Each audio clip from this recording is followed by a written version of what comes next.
Ja, willkommen zurück auf meinem Kanal. Schön, dass du wieder eingeschaltet hast. Heute geht es um die Garmin Edge Geräte. Besser gesagt möchte ich euch einfach mal die Unterschiede zwischen den einzelnen Geräten zeigen, beziehungsweise was vielleicht auch gleich ist an dieser Stelle und euch vielleicht helfen, hier eine kleine Kaufentscheidung zu treffen. Wir haben ja auf einer Seite den Garmin Explore 2, dann hier in der Mitte die neu erschienenen Garmin Edge 540 und 840, in diesem Fall aber nicht in der Solarversion, sondern normaler Standardversion, als auch hier rechts letztes Jahr erschien der Garmin Edge 1040, in diesem Fall in der Solarversion. Der Unterschied bei den Solarversionen ist einfach der, dass wir hier oben dann noch ein Panel eingebaut haben, das sieht man hier ganz gut, einmal hier und einmal dort. Das Ganze wäre beim Edge hier ebenfalls der Fall, da wäre die Blende etwas kleiner und dafür ein Solarpanel eingebaut. Und hier ist es auch anders, wie zum Beispiel jetzt bei den Phoenix Uhren, da haben wir hier so ein kleines Panel hier umgebaut. Ist das doch bei den Edge-Geräten etwas größer und auch die Edge-Geräte sind ja dadurch, dass sie auf dem Fahrrad installiert sind, haben sie auch einen besseren Zugang zur Sonne, weil einfach die Sonne hier direkt einstrahlen kann. Wie das Ganze mit der Sonne und den Edge-Geräten funktioniert, habe ich auch mal einen Test zum Edge 1040 gemacht. Das verlinke ich dir mal. Da kannst du mal schauen, wie das Ganze hier sich in der Sonne geschlagen hat. Als erstes möchte ich ganz kurz auf den Edge 840 bzw. 540 eingehen. Also 540 ist dieser, 840 ist dieser. Wir können sehen, die Geräte sind an sich hier fast identisch. Und auch die Farbe ist fast gleich. Wir haben hier ein bisschen helleres Schwarz, hier dunkles Schwarz. Der große Unterschied zwischen den beiden Geräten ist hier eindeutig, dass wir hier kein Touch-Display verbaut haben beim 540er. Beim 840er ist das Ganze hier aber mit Touch bedienbar. Auch der Explore 2 wird hier komplett über Touch gesteuert, beziehungsweise hier der Edge 1040 ebenfalls auch über Touch-Steuerung. Was jetzt die Besonderheit ist, beim 540er könnt ihr dann halt, wie gesagt, alles hier auch nur mit Tasten bedienen. Wir haben hier einmal die Tasten links 3 Stück, als auch die Tasten rechts 2 Stück und unten haben wir nochmal 2 Tasten. Das Gute an der Stelle ist aber, dass wir beim Garmin Edge 840 die gleichen Tasten verbaut haben. Das heißt also, wir haben hier exakt das gleiche Gehäuse. Es ist überhaupt kein Unterschied. Wir haben auch hier die Tasten, dann rechts 2 Stück. Und da haben wir auch schon den großen Unterschied zwischen dem 840 und 1040, weil der 1040 nämlich hier gar nicht über Tasten gesteuert werden kann. Der hat hier leider nicht die Tasten an der Seite. Das gleiche ist beim Explore 2. Also hier seid ihr wirklich komplett auf die Touch-Steuerung angewiesen. Alternativ könnt ihr euch auch eine Fernbedienung von Garmin kaufen. Die wird hier bei allen Geräten unterstützt. Das heißt also, gerade bei Regen ist nämlich oft die Schwierigkeit, dass hier die Touchsteuerung nicht so ganz gut funktioniert. Daher, wenn ich mich jetzt entscheiden müsste zwischen zum Beispiel den beiden Geräten, ich mag Touch und daher würde ich mich schon eher für den Touch entscheiden, aber in diesem Fall mit Steuerung. Das heißt also, hier zwischen 1040 und 840 würde man sich dann doch mal überlegen, brauche ich jetzt zwingend das gute Display oder das größere Display oder nicht. Da kann man dann sagen, okay, hier kann ich auf jeden Fall das Ganze mit dem 840er auch nur über Tasten steuern, wenn es regnet. Wenn man die Einstufung der Größe vornimmt, sieht man auch hier, der Garmin Edge 540, 840 sind hier auf jeden Fall die kleinsten Geräte. Dann kommt der Explore 2 mit seiner Displaygröße und dann der Edge 1040. Der Explore 2 löst hier mit 240 x 400 Pixel auf, während hier das Edge 840 und 540 mit 246 x 322 Pixel auflöst, als hier der Edge 1040 mit 282 auf 470 Pixel. Vom Gewicht her haben wir hier mit dem Edge 1040 Solar das schwerste Gerät mit 133 Gramm und hier den Edge 540 mit 80,4 Gramm das leichteste Gerät und hier der Explore 2 hat hier 104 Gramm, falls es für jemand von Interesse ist, wenn es jetzt hier wirklich auf jedes Gramm ankommt. Das sind hier so die Unterschiede. Also wie gesagt, das ist auf jeden Fall der schwerste. Da ist auch natürlich der größte Akku verbaut. Und Stichwort Akku, kommen wir auch schon auf die Batterielaufzeit. So kommen wir beim Explore 2 etwa auf knapp 16 Stunden Laufzeit. Das hat sich auch im Test auch so erwiesen, dass man da so knapp hinauskommt. Während hier die beiden in der Mitte, die Edge 1045 und 840 hier ohne Solar auf 26 Stunden Laufzeit kommen und beim 1040 können wir bis zu 45 Stunden Laufzeit hinbekommen. Wenn wir dann noch auf den internen Speicher kommen, hier sind nämlich ein paar kleine Unterschiede. So haben wir beim Explore 2 16 GB internen Speicher, beim 540er ebenfalls 16 GB, während wir dann hier beim 840er 32 GB Speicher haben intern und hier beim Edge 1040 sogar 64 GB. Das heißt also, hier könnt ihr wirklich viele Routen speichern und auch viele Trainings, bis hier der Speicher wirklich voll ist. Und da kommen wir auch schon zum Thema Kartenmaterial. Bei allen Geräten ist die Karte vorinstalliert, das heißt also, wir haben hier generell eine Karte dabei. Der große Unterschied ist aber hier, dass wir nicht beim Edge 540 alle Karten installiert haben. Zum Beispiel ist hier die Trails nicht installiert. Das heißt also, ihr müsst ihn auf jeden Fall nachinstallieren. Ihr bekommt hier alle kostenlos hinzu, aber sie müsst ihr auf jeden Fall beim 540er nachinstallieren.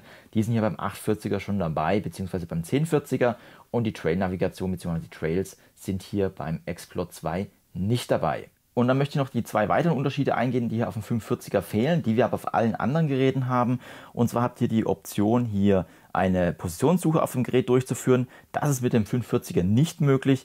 Ebenfalls ist auch nicht möglich, hier eine Kurserstellung auf dem Gerät durchzuführen. Das geht aber auf dem Explore 2 bzw. Edge 840 als auch auf dem 1040. Wobei ich muss ganz ehrlich sagen, das Feature habe ich noch nie auf den Geräten benutzt.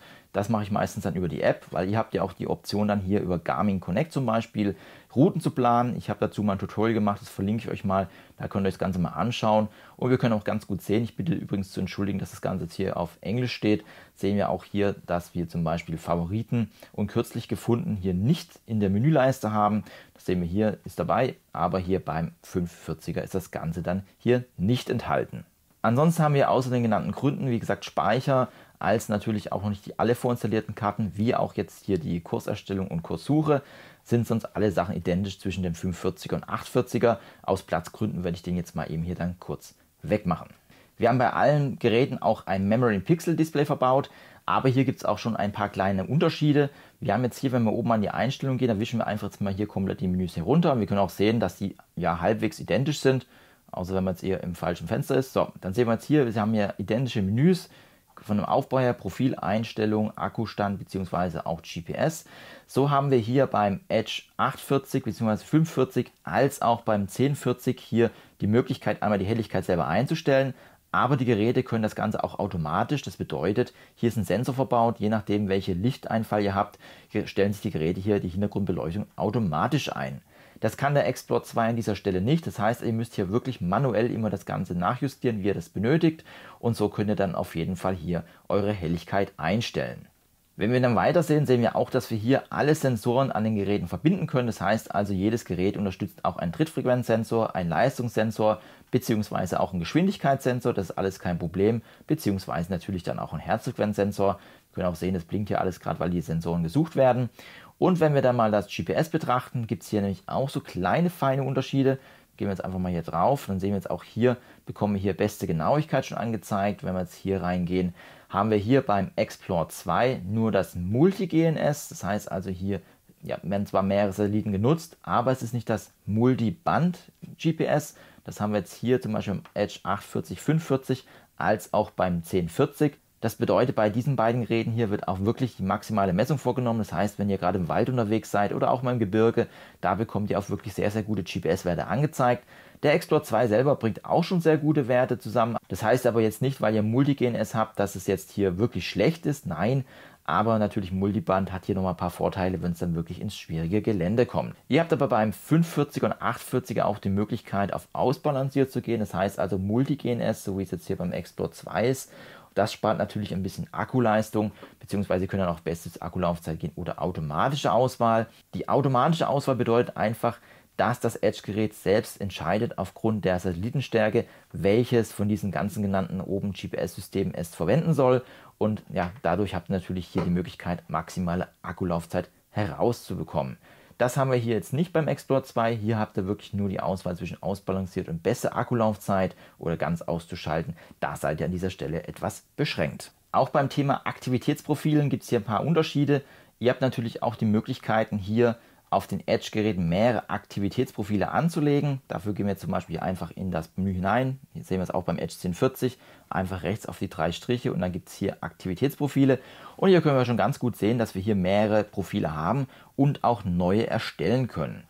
Beim Explore 2 ist es ähnlich. Da habt ihr auch Aktivitätsprofile. Da ist das Ganze aber nur auf maximal 3 Stück beschränkt. Das heißt also, mehr könnt ihr nicht machen. Gerade wenn ihr jetzt hier mehrere Fahrräder habt, zum Beispiel einmal Graveln geht oder auch Mountainbike, Rennrad habt und dann vielleicht auch noch ganz normales Tourenrad, das könnt ihr hier alles bei den Edge 1040, 840 anlegen. Da seid ihr, wie gesagt, hier beim Garmin Explore 2 ein bisschen eingeschränkt. Wir sehen auch hier, es gibt zum Beispiel im E-Mountainbike ist schon angelegt. Das sind übrigens hier auch die defaultmäßigen Profile, die hier jetzt Garmin zur Verfügung stellt. Und so haben wir dann hier die Möglichkeit, das Ganze individuell zu verwalten bzw. zu gestalten. Wir können ja einfach mal in eins hineingehen, sehen wir zum Beispiel ins Graveln, können wir sehen, Datenseiten können eingestellt werden. Ihr könnt zum Beispiel auch sagen, ob ihr die Segmente haben möchtet oder auch die Anstiege, da die Geräte auch das sogenannte Climb Pro unterstützen. Das haben wir aber auch beim Explore 2. Das sehen wir jetzt hier, wenn wir zum Beispiel hier in Anstiege reingehen, sehen wir auch da, wird hier Climb Pro unterstützt. Was jetzt aber bei den Garmin Edge 840, 540 und 1040 noch hinzukommt, ist, dass das Climb Pro in Zukunft auch ohne Navigation funktioniert. Das heißt also, Geräte erkennen dann anhand der Tour, wo ihr unterwegs seid, ob ihr jetzt am Berg seid und starten hier Climb Pro. Das haben wir hier beim Explore 2 leider nicht. Beim Explore 2 funktioniert Climb Pro nur in Kombination mit einer Navigation. Und wir können auch ganz gut erkennen, wenn wir jetzt den 840er und 1040er jetzt mal durchgehen, dass wir hier auch wirklich die gleichen Menüeinstellungen haben. Also hier gibt es wirklich dann keine Unterschiede. Wenn wir uns dann hier beim Explore 2 noch weiter runtergehen, sehen wir auch hier Alarm, Meldung, Timer, Navigation. Das sind so die Punkte. So haben wir dann aber hier beim zum Beispiel 1040er auch noch Alarm, Meldung, Timer. Das haben wir wie gesagt auch hier drüben. Kommt hier noch Ernährungsaufnahme und Flüssigkeitsaufnahme hinzu. Hier könnt ihr euch zum Beispiel dann auch noch einen Alarm stellen, der euch einfach nach einer gewissen Zeit oder nach gewissen Milliliter oder ja, Kalorienverbrauch anzeigt, ob ihr jetzt was essen sollt bzw. was trinken sollt. Und so habt ihr auf jeden Fall hier auch nochmal eine kleine Unterstützung. Und zu guter Letzt werden natürlich auch hier die Segmente unterstützt. Das heißt also Strava Live-Segmente oder Garmin-Segmente bekommt ihr natürlich hier auf dem 840er, 540er bzw. 1040er ebenfalls angezeigt. Auf dem Explore 2 ist es an dieser Stelle hier nicht im Angebot. Was alle Geräte unterstützen, ist eine Sicherheitsfunktion, und zwar, das ist einmal die Sturzerkennung als auch das sogenannte Live-Track. Bei der Sturzerkennung wird, ja, wie der Name schon sagt, wenn ihr stürzt, wird ein Alarm ausgelöst. Ihr müsst aber hier ein InReach-Gerät oder ein Handy dabei haben. Dann wird eure Kontaktperson kontaktiert, dass euch was passiert ist und kann entsprechend hier ein Notfall oder beziehungsweise hier einen Notruf rausgeben. Genauso ist es auch beim Live-Track. Ihr könnt dann eine Kontaktperson hinterlegen, die eine E-Mail bekommt. Die kann dann, wenn ihr euch eine Strecke navigieren lasst, das Ganze dann mitverfolgen. So sieht die Person dann anhand der blauen Strecke, was ihr gefahren seid, und der rosanen Strecke, was ihr dann noch abfahren möchtet, und kann hier gegebenenfalls auch eingreifen, wenn hier euch was passiert ist. Ihr habt natürlich auch die verschiedenen Möglichkeiten, hier durch die Profile zu switchen. Wir sehen hier, gehen wir einfach auf den Pfeil und dann kann man das Ganze hier auswählen und es springt dann auch ganz schnell wieder zurück. Und so habt ihr dann immer euer Profil hier in der Übersicht. Ja, da würde ich sagen, dann kommen wir aber mal zu den Übersichten generell, was die Geräte hier alles so anbieten. Und das sind auch dann schon die großen Unterschiede. Wir haben jetzt hier gleich als erstes eben hier die letzte Strecke, die wir hier zu navigieren haben. Da können wir direkt die Strecke starten. Das ist hier beim Explore 2 bzw. 1040er. Und wir sehen jetzt hier auch schon, was die beiden Geräte hier unterstützen. Das ist der tägliche Trainingsvorschlag. Den bekommen wir hier schon angezeigt. Da können wir sehen, da haben wir zum Beispiel ein Tempotraining. Das wird hier beim aktuellen 1040 hier nicht angezeigt. Das ist aber jetzt eine Einstellungssache, wieso es nicht dabei ist. Da können wir jetzt einfach mal drauf gehen. Und da sehen wir auch schon hier den Training bzw. das Training, was uns vorgeschlagen wird. Das Ganze basiert dann auf einem Rennkalender bzw. auf ein Event, was ich hinterlegt habe. Das sehen wir nachher noch. Und so habt ihr die Möglichkeit, hier nach Watt zu trainieren und direkt hier in der Übersicht loszulegen. Das gibt es beim Explore 2 nicht. Dieser hat keine täglichen Trainingsvorschläge und auch dann, zum wir gleich sehen, hier kein Eventkalender. Was alle Geräte unterstützen, ist das Wetter. Wir haben jetzt hier eine Übersicht des Wetters. Wir können uns auch eine Unwetterwarnung hier anzeigen lassen. Wir gehen jetzt einfach mal hier aufs Wetter. Können wir uns mal auswählen. Da sehen wir jetzt auch, dass es hier keine großen Unterschiede gibt. Wir sehen hier einmal die gefühlte Temperatur als auch die tatsächliche Temperatur. Und je nach Displaygröße bekommen wir natürlich hier mehr Daten auf einer Übersicht angezeigt. Ihr dürft euch an dieser Stelle auch nicht wundern. Ich habe jetzt zum Beispiel hier Baden-Württemberg, Neu-Ostheim. Ich wohne jetzt nicht in Neu-Ostheim, aber das ist die nächste Wetterstation, die hier Garmin unterstützt. Von daher kann es mal sein, dass es von eurem Standort abweicht. Wenn wir jetzt hier durchscrollen, bekommen wir dann auch für die nächsten Stunden dann die Prognosen angezeigt. Das haben wir hier auch bei allen Geräten. Nur hier etwas kleiner als natürlich auch beim Explore 2 bekommen wir natürlich auch hier dann die nächsten Stunden angezeigt und auch netterweise überall das gleiche Wetter. Was wir darüber hinaus hinzu bekommen, ist dann auch der Sonnenaufgang, Sonnenuntergang. Das sehen wir jetzt hier. In 18 Minuten geht die Sonne unter. Das wird hier auch bei allen Geräten wunderbar angezeigt. Wenn wir jetzt mal hier nochmal reingehen, sehen wir auch hier bekommen wir so eine kleine Übersicht angezeigt. Einmal hier für heute, beziehungsweise auch für die nächsten Tage. Das könnt ihr jetzt hier durchscrollen. Wir sehen auch hier so ein bisschen optischer Unterschied, was das angeht. Wir haben jetzt hier das Ganze noch ein bisschen mehr aufgearbeitet. Hier ist es doch dann einfach hingestellt, dass jetzt hier die Sonne um 5:25 Uhr aufgeht, um 9:35 Uhr unter. Und wie wir sehen, ich habe es hier versehentlich noch auf 12 Stunden stehen und nicht auf 24 Stunden, das bitte ich zu entschuldigen. Also 9:35 Uhr ist natürlich 21:35 Uhr und auch hier bekommen wir dann die Daten noch ein bisschen beim 1040er und 840er schöner aufgearbeitet, weil einfach hier das Ganze nochmal beisteht, was es ist. Das haben wir hier jetzt nicht so ganz so schön, aber trotzdem ist es zweckmäßig. Man bekommt die Informationen, die man hier an dieser Stelle haben möchte, auch dann für die nächsten Tage, falls ihr jetzt da in der Planung seid. Als nächsten Punkt haben wir dann auch schon die Navigation. Sehen wir hier, das Ganze ist hier mit so einem Kompass.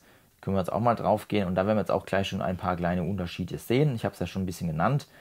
Wir bekommen zum Beispiel jetzt hier einmal die Möglichkeit, was auf der Karte zu suchen. Also wenn wir hier auf Karte durchsuchen gehen, können wir dann auch direkt hier was aussuchen. Dann sind wir auch schon in der Kartenübersicht. Wir sehen hier beim 45er geht das Ganze dann auch. Hier haben wir auch die Kartenübersicht und können dann hier direkt auf der Karte was anpinnen. Das ist nämlich der entscheidende Sache, die wir jetzt hier bei der Kartendurchsuchung machen können. Wir können jetzt hier irgendeinen Punkt anpinnen, zum Beispiel hier oben. Können wir zum Pin setzen, dann bekommen wir angezeigt, wie die Straße ist, beziehungsweise wie die Straße heißt. Jetzt geben wir einfach mal eine mit Straßennamen und dann bekommen wir zum Beispiel auch dann den Weg angezeigt, wo das ist. Und wir können uns dann hier direkt drüber navigieren lassen. Das heißt also, ihr könnt euch einfach hier auf der Karte einen Punkt auswählen und dann sagen, okay, ich möchte jetzt hin. Und dann bekommt ihr hier das angezeigt, 1,83 Kilometer. Könnt ihr direkt hier los navigieren, falls ihr jetzt hier direkt wisst, wenn ihr auf der Karte irgendwo hin müsst. Dann haben wir natürlich die klassische Streckenübersicht. Das heißt also alle Strecken, die wir hier synchronisiert haben, beziehungsweise aufs Gerät synchronisiert haben. Und da können wir dann hier unsere Strecken auswählen. Ich habe jetzt einfach mal eine Strecke ausgewählt, jetzt wahllos. Wir sehen jetzt hier zum Beispiel 35,51 Kilometer. Hier bekommt ihr dann schon mal die Übersicht angezeigt, wie die Steigung dann hier im Verlauf des Kurses sein wird. Sehen wir hier natürlich hier drüben auch eine andere Strecke. Da bekommen wir dann auch nochmal hier die Höhenmeter angezeigt. Da ist es ein bisschen weniger mit 47. Als auch natürlich eine Übersicht hier der Geschwindigkeit bzw. der Höhe An- und Abstieg bekommen wir angezeigt. Als dann auch nochmal hier Climb Pro. Wie gesagt, Climb Pro wird ja auch hier mit unterstützt. Wir können uns auch den Anstieg nochmal anschauen. So sieht übrigens dann auch Climb Pro aus, wenn ihr das dann fahrt. Dann seht ihr immer einen Pin, wo ihr unterwegs seid und könnt hier so ein bisschen den Berg einschätzen. Das gleiche kriegen wir natürlich hier auch auf dem 840er und 540er. Auch hier bekommen wir eine Übersicht der geschätzten Geschwindigkeit, Höhe, Anstieg, als dann auch die Streckenanforderung wird hier nochmal aufgezeigt. Liegt einfach daran, dass wir hier im Trainingsbereich sind und deswegen bekommen wir auch so Trainingsdaten angezeigt. Das haben wir hier jetzt zum Beispiel nicht gehabt. Wenn wir dann nochmal zurückgehen, können wir ganz gut sehen hier, das ist hier nicht dabei. Also natürlich auch hier dann Climb Pro. Hier bekommen wir die Anstiege nochmal schön im Detail aufgelistet, die es hier gibt. Wenn ich jetzt aber mal eine andere Strecke nehme, die das hat, sehen wir auch hier bekommen wir dann ebenfalls die Anstiege angezeigt.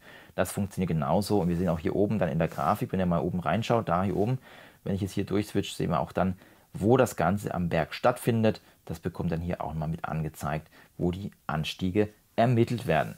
Die Anstiege von Climb Pro werden dann automatisch generiert, wenn ihr jetzt die Strecken importiert. Das heißt also, die sind dann hier vom Gerät aus entwickelt. Wenn wir hier schon auf der Strecke sind, sehen wir hier auch überall das Plus. Da können wir jetzt mal drauf gehen. Und da sehen wir auch, dass wir hier einmal die Routenplanung haben. Das heißt also, hier könnt ihr dann die Routen planen.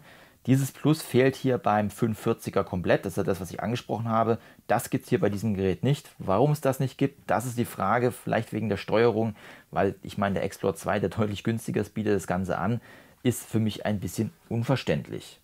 Wir haben dann hier auch die Roundtrip-Route-Funktion. Das heißt also, hier errechnen Geräte dann anhand einer Distanz, die ihr vorgibt, einen Wert bzw. eine Strecke. Und dann könnt ihr hier, wir sehen hier zum Beispiel Distanz 40 Kilometer, aktuelle Position und die Kartenrichtung bzw. Startrichtung könnt ihr noch einstellen. Und so kann das Gerät dann hier, wenn ich auf Suchen gehe, eine Strecke errechnen. Gerade wenn ihr irgendwo unterwegs seid und jetzt hier euch nicht auskennt, könnt ihr euch hier an dieser Stelle eine Strecke errechnen lassen und habt hier nicht die große Problematik, noch groß was zu planen, sondern einfach hier direkt loszufahren. Die Roundtrip-Routing-Funktion könnt ihr aber auch theoretisch auf dem 540er nutzen. Das ist ganz einfach. Ihr geht da in die App von Garmin Connect hinein. Da gibt es nämlich auch die Option, das Ganze über die Handy-App zu machen. Und dann löst das hier aus und könnt es dann hier auf den 540er überspielen. Das ist so ein kleiner Workaround, wenn ihr es hier nicht direkt auf dem Gerät machen wollt. Und dann haben wir noch basierend auf eine Aktivität. Das heißt also, wenn ihr zum Beispiel jetzt einfach losgefahren seid und jetzt einfach nur ein Tracking betrieben habt und euch nicht habt navigieren lassen, ihr gleiche Strecke aber nochmal fahren wollt, weil ihr sie toll fandet, könnt ihr die hier auch auswählen. Da gehen wir jetzt einfach rein und dann könnt ihr die hier speichern und dann hier nochmal abfahren. Und da habt ihr auf jeden Fall auch nochmal die Möglichkeit, hier auf allen Geräten hier das Ganze zu nutzen. Das wären jetzt auch alle Funktionen, was die Navigation angeht beim Explorer 2. Beim 540er, 840er als auch beim 1040er bekommen wir dann auch zum Beispiel noch eine Mountainbike-Trail-Navigation. Das heißt also, hier ist das Trail-Netzwerk hinterlegt und je nach welchem Standort ihr unterwegs seid, könnt ihr euch das hier anzeigen lassen. Wir sehen hier alle Trails in meiner Gegend, zum Beispiel Milibokus ist ein ganz bekannter Berg und so seht ihr alle Trails in der Übersicht und könnt euch da auch nochmal hier zu diesem Netzwerk hin navigieren lassen, falls ihr jetzt hier ganz viele Trails fahren wollt. Dann kommen wir auch schon zu den Training-Features. Wir sehen jetzt hier, der Explore 2 unterstützt an dieser Stelle die VO2 Max Messung, also das ist auf jeden Fall möglich. Das ist aber eine Voraussetzung dafür, dass ihr ein Leistungsmesser am Fahrrad habt und die Herzfrequenzmessung aufnehmt und dann bekommt ihr auch die VO2 Max Messung angezeigt. Das unterstützen natürlich die beiden Geräte hier auch, das ist hier so Standard.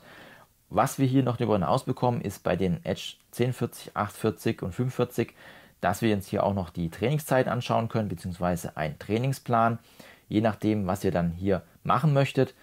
Wenn wir jetzt hier auf Trainingsplan gehen, bekommen wir auch dann die Trainingspläne angezeigt. Sehen jetzt hier, die unterscheiden sich so ein bisschen, weil sie nicht ganz synchronisiert sind. Und dann können wir hier auch unsere Trainingspläne dann anschauen. Das haben wir gerade eben schon gesehen, wie das hier aussieht. Und dann geht es auch für die nächsten Tage, ist es an dieser Stelle hier auch möglich, sich das Ganze hier nochmal im Detail anzuschauen. Dann habe ich ja schon angesprochen, dass wir hier einen Power Guide haben. Das heißt also, hier könnt ihr zum Beispiel dann euren Power Guide verwalten für eine Strecke, die ihr fahren wollt. Das habe ich hier zum Beispiel jetzt schon angelegt für eine Gravel Tour, wo ich ein Video gedreht habe. Und wenn wir da mal hineingehen, können wir auch ganz gut sehen, wie der Power Guide dann mal aussieht. Wir sehen hier einmal die Strecke, für die es gemacht worden ist. Da sehen wir hier 149 Watt, maximal 248. Ich kann hier noch die Zielanstrengung einstellen und ich habe auch die Möglichkeit, den FTP-Wert anzupassen. Das ist nach meinem FTP-Wert aktuell und natürlich auch, bin ich jetzt ein Aufrechtfahrer, bin ich mehr geneigt, gesenkt. Und das Gewicht der Ausrüstung könnt ihr auch nochmal hinterlegen. Das ist natürlich dann auch nochmal entscheidend. Und hier unten gibt es dann auch die Splits, wie das Ganze sich dann hier zusammensetzt, beziehungsweise wie ihr dann auch hier die Meldung bzw. Warnung bekommt. Darüber hinaus könnt ihr dann auch eigene Trainings erstellen, beziehungsweise dann auch Trainings nutzen, die schon vorinstalliert sind. Wir haben jetzt hier nur die täglichen Trainingsvorschläge. Beide Geräte unterstützen ja, wie gesagt, auch die täglichen Trainingsvorschläge. Ihr habt aber auch die Möglichkeit, in Garmin Connect selbst eigene Trainings zu erstellen. Ich habe dazu mal ein Tutorial gemacht, das verlinke ich euch mal. Da könnt ihr dann, ja, wie gesagt, eigene Trainings zusammenstellen und hier auf das Gerät übertragen, falls ihr einen Trainingsplan verfolgt. Stichwort Trainingsplan. Ihr habt natürlich auch die Möglichkeit, in Garmin Connect selbst oder beziehungsweise auf der Webseite euch dann auch nochmal weitere Trainingspläne herunterzuladen beziehungsweise zu synchronisieren. Die seht ihr jetzt auf den Geräten nicht. Gibt es auf der Webseite und dann habt ihr diese auch hier auf dem Gerät drauf. Was alle drei Geräte unterstützen, ist auch ein Smart Trainer. Das heißt also, auf dem Explore 2 könnt ihr einen Smart Trainer anschließen, sei es jetzt hier von Wahoo und Kicker, als auch hier ein Tacx. Ich habe zum Beispiel einen Tacx Neo angeschlossen. Bei allen Geräten ist hier auch möglich.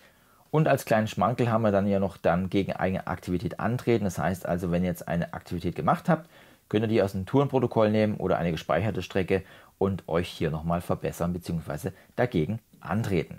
Ich hatte es ja schon angesprochen, es gibt ja auch die sogenannten Hauptevents, die ihr nutzen könnt, beziehungsweise ihr könnt im Garmin Connect Kalender hier ein Event hinterlegen, das ihr mitmachen wollt, zum Beispiel beim Radfahren oder beim Laufen. Ich habe ein Laufevent dabei, aber das wird auch hier aufs Radfahren umgemünzt. Also jetzt hier in 16 Wochen habe ich hier einen Staffelmarathon, den ich mitmachen möchte. Wie ihr seht, das Ganze wird eigentlich auf der Uhr eingerichtet, aber es kommt auch hier auf den Garmin Edge Geräten und dann sehen wir hier auch nochmal die Ziele, beziehungsweise es sind 16 Wochen und 3 Tagen. Und ihr habt dann nochmal einen Eventkalender, das heißt, wenn hier mehrere Events sind, werden die hier aufgestaffelt und könnt hier dann eure Events durchführen. Dann haben wir auch noch den Trainingszustand und da sehen wir auch ganz gut, dass die Geräte nicht so ganz 100% synchronisiert sind. Hier steht noch die Höchstform drin. Da sehen wir auch schon hier einmal die Höchstform bzw. Erholung und wir können auch sehen, wenn ich zum Beispiel jetzt hier die Apex Pro reinhalte, wir haben jetzt auch hier momentan Erholung als Zustand, das ist mein aktueller Zustand, das heißt also die aktuelle Belastung. Können wir mal ganz kurz sehen, wir sehen hier liegt momentan bei 244, ist noch zu niedrig, ich war jetzt krank, deswegen konnte ich nicht trainieren. Und wir können auch ganz gut sehen, die 244 tauchen hier auch auf. Das bedeutet also, wenn ihr jetzt hier zum Beispiel eine Garmin-Uhr habt und dann ein Edge-Gerät, die synchronisieren sich und dann habt ihr auch immer die Daten zusammen, beziehungsweise die Trainings werden dann hier miteinander synchronisiert und so habt ihr dann hier auf jeden Fall ja, ein einheitliches Training.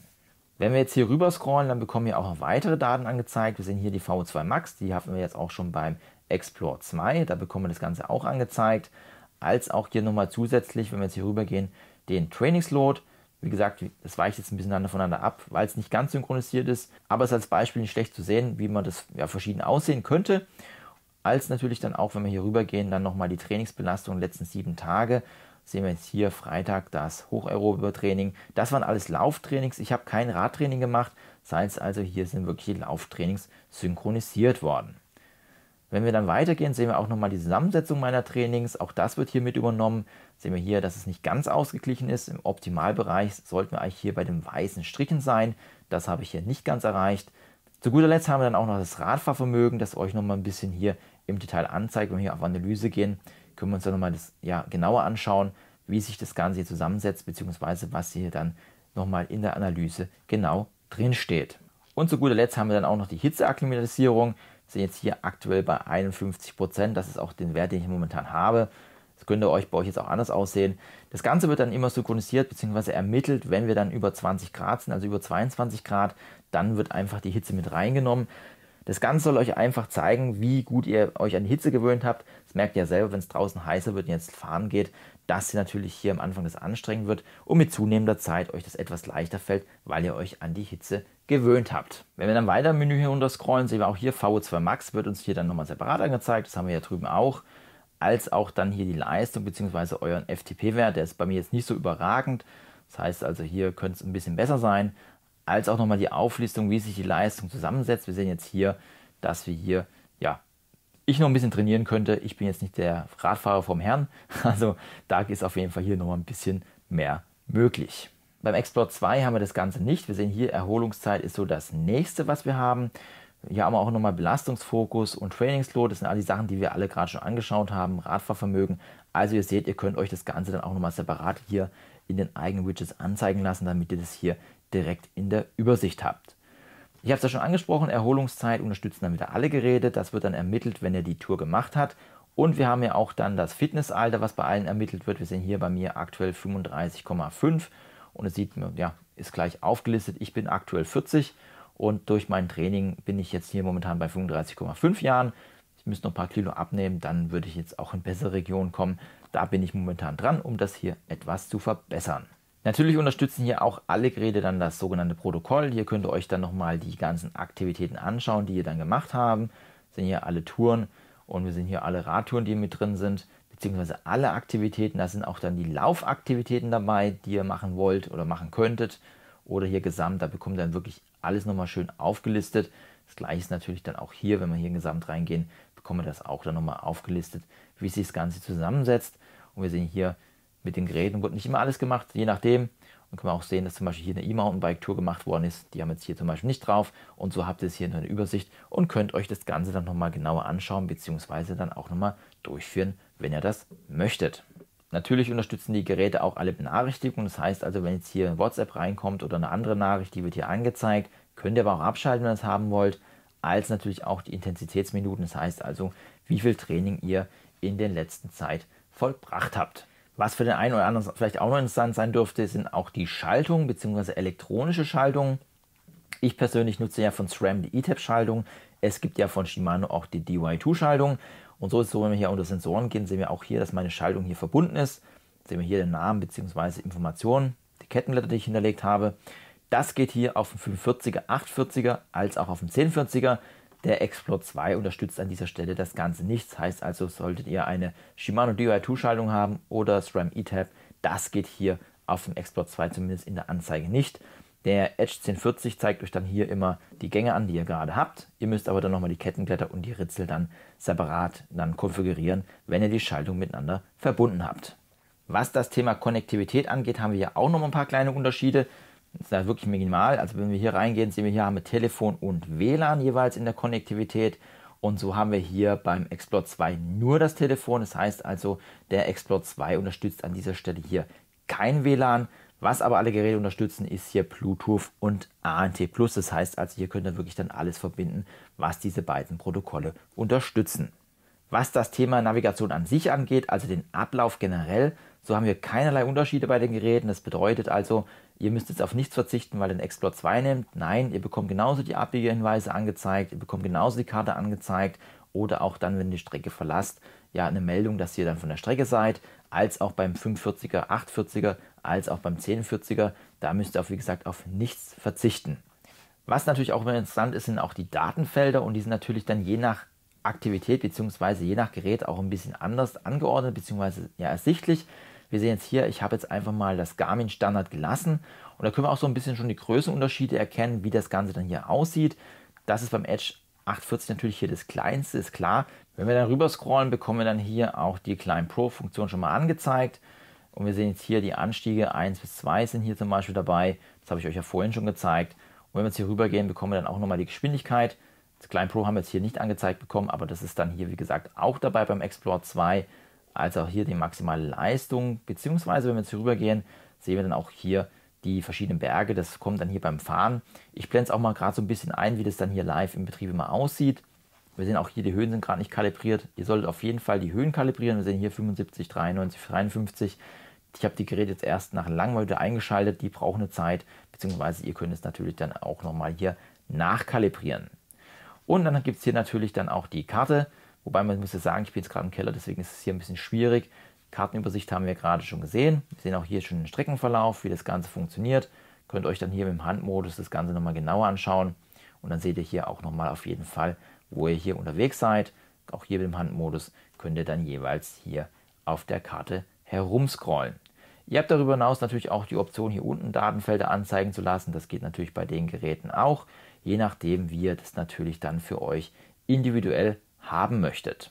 Was wir dann noch sehen, ist auch die Stamina-Funktion. Beide Geräte unterstützen hier auch Stamina. Das heißt also auch hier Edge 840, 45 und der 1040 haben Stamina. Das funktioniert aber auch nur in Kombination mit einem Leistungsmesser. Was ist Stamina? Ganz einfach, hier bekommt dann hochgerechnet, wie viele Kilometer ihr mit der aktuellen Leistung, die ihr gerade fahrt, noch fahren könnt. Das Ganze basiert natürlich auf euren physischen Werten. Zu guter Letzt bekommt ihr bei den Solargeräten dann noch hier ein eigenes Feld. Da seht ihr dann auch wirklich, wie viel Solarenergie ihr gewonnen habt, also wie viel Akku dazu gewonnen ist, beziehungsweise wie die Einstrahlung ist. Und hier gibt es dann auch so eine kleine Grafik angezeigt. Das haben wir natürlich hier drüben nicht, als natürlich auch hier dann die Stamina-Werte, die dann auch nochmal für euch ermittelt werden.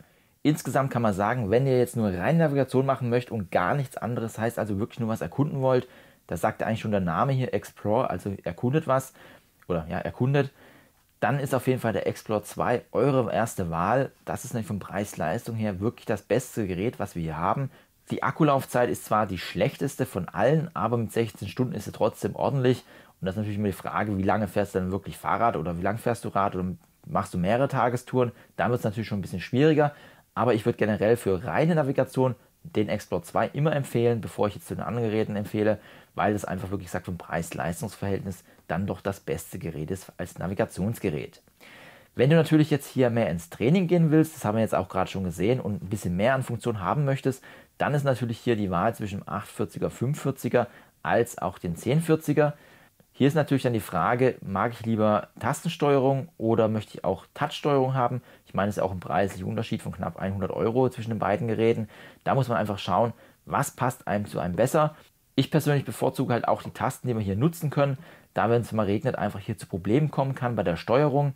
Und da ist der Edge 840 auch wirklich schon eine sehr gute Wahl. Und da muss man wirklich überlegen, die Geräte kauft man ja lang, ob man dann doch den Touch mitnimmt und das, den kleinen Aufpreis mehr bezahlt. Das ist natürlich dann individuell selber überlassen, was einem die Vorlieben sind. Man kann das Gerät ja auch wirklich sehr gut mit den Tasten steuern, also das ist wirklich auch kein Problem, es funktioniert auch wirklich sehr gut. Ich habe dazu auch mal ein Video gemacht, die beiden mal verglichen oder beziehungsweise navigieren lassen, das verlinke ich dir auch mal. Da habe ich dann auch ein bisschen was gezeigt mit der Steuerung. Das ist auch wirklich sehr gut umgesetzt. Und die Menüs sind auch bei beiden Edge, also 540, 840 gleichzeitig. Also es gibt hier dann auch keine Unterschiede. Ich persönlich habe mich so ein bisschen an den Garmin Edge 1040 gewöhnt. Daher nutze ich eher den, weil einfach Display nochmal größer ist, nochmal genauer. Ich meine, ich bin jetzt, habe ich ja gesagt, gesehen, ne? Auch nicht mehr der Jüngste. Und da freut man sich natürlich über größere Displays. Und daher ist hier 1040 momentan meine erste Wahl. Aber natürlich, man ist zu bedenken, dass es natürlich auch kein günstiges Gerät ist. Und man sich das wirklich zweimal überlegen sollte, ob man so viel Geld in die Hand nimmt, ob man es oft nutzt. Wenn man es viel nutzt, dann ist es auch wirklich kein schlechtes Gerät, was ihr hier bekommt, und habt auf jeden Fall hier eine gute Leistung. Ja, das Ganze sollte eine ganz kleine Übersicht sein, um einfach mal so ein bisschen zu zeigen, was hier die Unterschiede sind. Wenn du noch Fragen hast, schreib es auch gerne in die Kommentare, beziehungsweise wenn du einer von diesen Geräten nutzt, dann schreib auch mal gerne rein, was dir da gefällt, was dir da nicht gefällt. Können wir uns mal gerne ein bisschen austauschen. Wenn dich noch mehr zum Thema rund um Fahrradnavigation oder Fahrradfahren generell sehen willst, da verlinke ich dir auch meine Playlist rund ums Radfahren. Beziehungsweise, wenn du neu auf dem Kanal bist, verlinke ich dir auch meine Best-of-Playlist meines Kanals. Da kannst du reinschauen, was sonst noch alles so stattfindet.